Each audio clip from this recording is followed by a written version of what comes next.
नमस्कार, मी प्रोफेसर उज्ज्वला भोर, मराठी विभाग राव बहादूर नारायणराव बोरावके कॉलेज श्रीरामपूर। विद्यार्थी मित्रांनो, आपण व्हिडिओच्या मागील काही भागांपासून तृतीय वर्ष कला म्हणजे BA मराठी या वर्गाच्या स्पेशल पेपर क्रमांक 4 भाषा विज्ञान या अंतर्गत येणाऱ्या विविध संज्ञांचा संकल्पनांचा परिचय करून घेत आहोत आणि त्यामधील संबंध समजावून घेण्याचा प्रयत्न करत आहोत। आज दुसऱ्या सत्रामध्ये येणाऱ्या एका नवीन भागाला आपण प्रारंभ करत आहोत। हे दुसरं प्रकरण आहे, हे म्हणजे या सत्रामधलं 5वं प्रकरण किंवा या सत्रामधलं पहिलं ते म्हणजे प्रकरण क्रमांक 5 वाक्यविचार। आपण मागील 4 प्रकरणे जी पाहिलेली आहेत त्यामध्ये आपण हे पाहिलेलं आहे की जी आपण भाषा वापरतो बोलतो ती म्हणजे नेमकं काय, तर भाषा ही एक रचना असते। मग रचना म्हणजे काय हेही आपण विचारात घेतलेलं आहे। इथे मी सांगितलेलं आहे रचना कशाला म्हटलेलं आहे आपण, तर सार्थ आणि विभाजनक्षम असं जे भाषिक रूप असतं त्याला आपण रचना म्हणतो। सार्थ आणि विभाजनक्षम म्हणजे काय, तर ज्याचं विभाजन करता येतं, ज्याची फोड करता येते, ज्याला वेगळं करता येतं, पण वेगळं केल्यानंतर सुद्धा त्या तुकड्याचा म्हणू आपण किंवा त्या रूपाचा काहीतरी अर्थ आपल्याला प्राप्त होत असतो, तर अशा रूपांना आपण रचना म्हणू शकतो। मग या पद्धतीने जर आपण पाहिलं तर आपल्याला असं लक्षात येतं की भाषेच्या पातळीवर विचार करायचा झाला तर कशाला रचना म्हणता येतं, तर आपण हे पाहिलेलं आहे की कुठलंही भाषिक रूप म्हणजे साधं शब्द जर घेतलं तर ते कसं बनतं, तर ते बनत असतं, म्हणजे ते बनवलं जात असतं, ते आपोआप निर्माण होत नाही किंवा येत नाही। तर माणूस आपल्या मुखावाटे काही ध्वनी बाहेर काढतो, म्हणजेच ज्याला आपण भाषेच्या अनुषंगाने स्वन असं म्हटलेलं आहे। तर अशा मुखावाटे बाहेर पडणाऱ्या स्वनांची काही एका विशिष्ट पद्धतीने माणूस रचना करत असतो। त्यासाठी आपण 4 ध्वनी उदाहरणाला घेतलेले होते बघा, आठवत असेल तर क अधिक अ अधिक न अधिक आ, म्हणजे या पद्धतीने क अधिक अ अधिक किंवा आपण असं म्हणू क अधिक आ अधिक न अधिक अ, हे 4 स्वन आहेत। क आ न अ या 4 स्वनांची आपण याच पद्धतीने रचना केली, कारण त्याच्यामधून आपल्याला एक विशिष्ट रूप बनवायचं आहे। मग कोणतं रूप आपण यामधून बनवलं, तर बघा कान या पद्धतीचं रूप आपण बनवलेलं आहे। आता हीच रचना आपण बदलून घेऊ शकतो, कारण आपल्याला जर वेगळं रूप बनवायचं आहे, वेगळं रूप अपेक्षित आहे, तर ही रचना आपण बदलू शकतो। म्हणजे या क च्या शेजारी आ आहे तर त्याऐवजी आपण अ आणू शकतो, हा अ आपण न च्या नंतर म्हणजे या अ च्या अ च्या ऐवजी आपण टाकू शकतो। तसं करून बघू, आपण बघू क अधिक अ अधिक न अधिक आ, काय रचना झाली, तर कणा, म्हणजे रचना झालेली आहे कणा। तर बघा, तर या पद्धतीने आपण हे 4च ध्वनी पण ते बदलून, त्यांची रचना बदलून म्हणजे त्यांच्या जागा बदलून, त्यांचा क्रम बदलून आपण वेगवेगळ्या पद्धतीची रूपं तयार करू शकतो, कारण त्यामधून वेगवेगळा अर्थ आपल्याला देणं शक्य होत आहे। म्हणजे जे काही शब्द आहे ते शब्द सुद्धा काय आहे, तर भाषिक रूप आहे, भाषिक रचना आहे। पण अर्थाच्या पातळीवर जर विचार केला, आपल्याला आपण या व्याख्येचा जर विचार केला, सार्थ आणि विभाजनक्षम भाषिक रूप म्हणजे भाषिक रूप म्हणजे केवळ अशी प्रकारची काही रचना असणं नाही, तर त्याच्यामधून अर्थ सुद्धा मिळाला पाहिजे, विभाजन केल्यानंतर सुद्धा अर्थ मिळाला पाहिजे। मग या पद्धतीने आपण का आणि न हे वेगवेगळे जर केले तर आपल्याला अर्थ मिळत नाही, पूर्ण अर्थ ज्याला आपण म्हणतो तो मिळत नाही, आणि म्हणून आपण इथे अर्थाच्या पातळीवर विभाजन करू शकत नाही। आपण हे जे विभाजन केलेलं आहे किंवा हे जे दाखवलेलं आहे हे आपण ध्वनीच्या पातळीवर दाखवलेलं आहे, म्हणजे ध्वनीच्या दृष्टीने ही एक ध्वनी पातळीवरची रचना आहे पण अर्थ पातळीवरची रचना नाही असं आपण म्हणू शकतो। पण जेव्हा आपण रचना असं म्हणायचं असतं तेव्हा तिथे अर्थाच्या पातळीवरचं जे रूप आहे ते देखील म्हणजे लक्षात घ्यावं लागतं, आणि म्हणून इथे आपण शब्दाला म्हणजे शब्दाच्या पेक्षाही जे लहान रूप आहे रूपिका, की ज्याचा आपण विचार केलेला आहे, त्याला आपण रचना म्हणू शकत नाही, पण शब्दाला आपण रचना म्हणू शकतो. कारण तेही उदाहरणं आपण घेतलेली आहेत. समजा उदाहरणार्थ विद्यार्थी असा शब्द असेल तर त्याच्यामध्ये 3 रूपं आपल्याला मिळालेली आहे, विद्या अधिक अर्थ अधिक ई, आणि त्यामुळे विद्यार्थी हा जरी शब्द असला तर ते एक भाषिक रचना आहे असं आपण म्हटलेलं आहे. तर अशा ज्या काही शब्द आहेत या शब्दांनी मिळून पुढे काय बनतं, वाक्य बनतं. म्हणजे आपल्याला असं लक्षात येतं की शब्द हा एक छोटा अर्थ व्यक्त करणारा म्हणजे भाग किंवा रूप आहे किंवा ती रचना आहे, आणि वाक्य ही एक मोठा किंवा पूर्ण अर्थ व्यक्त करणारी रचना आहे. कारण म्हणजे वाक्य हे सुद्धा या पद्धतीने बनत असतं. वाक्य या सुद्धा म्हणजे या अशा पद्धतीने काही शब्द एकत्र येऊन बनत असतं, पण नुसते एकत्र आलेले नसतात ते शब्द.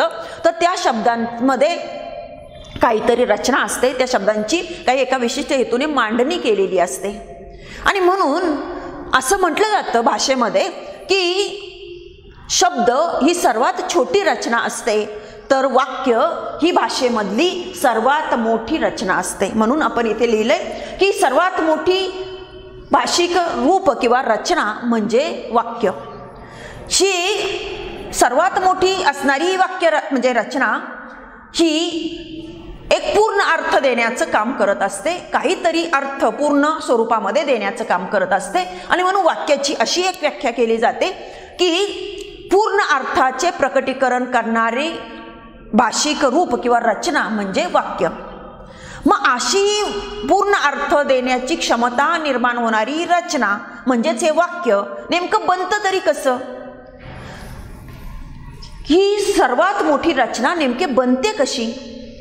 तिचे कोणकोणते घटक असतात की ज्या घटकांनी ती अस्तित्वात येते, त्या घटकांनी ती निर्माण होते? या सर्व घटकांमध्ये एक सुटेपणा असतो, स्वतंत्रपणा असतो की त्यांचा काही परस्पर संबंध असतो की ज्याच्यामुळे आपल्याला पूर्ण अर्थ मिळतो? हा परस्पर संबंध कशा स्वरूपाचा असतो? या परस्पर संबंधातून आकाराला येणारं जे वाक्य किंवा ज्याला आपण सर्वात मोठी भाषिक रचना म्हटलं, तर ती रचना, त्या रचनेचे मग वेगवेगळे कोणते रूप दिसतात की जेणेकरून त्या रचनेचे वेगवेगळे प्रकार निर्माण होतात? या सगळ्या गोष्टी आपल्याला जाणून घ्याव्या लागतात, तर आपल्याला या वाक्याचं संपूर्ण जे काही आकलन आहे ते आपल्याला होऊ शकतं. आणि म्हणून अशा सगळ्या गोष्टींचा विचार ज्याच्यामध्ये होतो त्याला वाक्य विचार असं म्हटलं जातं. म्हणजे परत लक्षात घ्या की वाक्य विचार म्हणजे काय, तर सर्वात मोठी समजली जाणारी अशी वाक्य नावाची ही रचना कशी निर्माण होते, कोणत्या घटकांनी ती बनते, त्या घटकांमध्ये परस्पर काय संबंध असतात, त्या संबंधाचं स्वरूप कसं असतं, त्या स्वरूपामधून आकाराला आलेलं किंवा निर्माण होणारं वाक्य याचे आणखीन काही वेगवेगळे रूप दिसतात का? मग या रूपांनुसार त्याचे काही प्रकार केले जातात का? ते प्रकार कोणकोणते होतात? या सगळ्यांचा विचार करणं म्हणजे वाक्य विचार. थोडक्यात वाक्य विचार हे एक भाषा विज्ञानामधलं अभ्यास क्षेत्र आहे किंवा अभ्यासाचा एक विभाग आहे. या विभागामध्ये या सगळ्या गोष्टींचा विचार होतो किंवा अभ्यास होतो. म्हणजेच वाक्य पूर्ण अर्थाची रचना म्हणजे वाक्य असं का म्हटलं जातं? मग पूर्ण अर्थ देण्याची क्षमता या वाक्यामध्ये कुठून येते, कशी येते?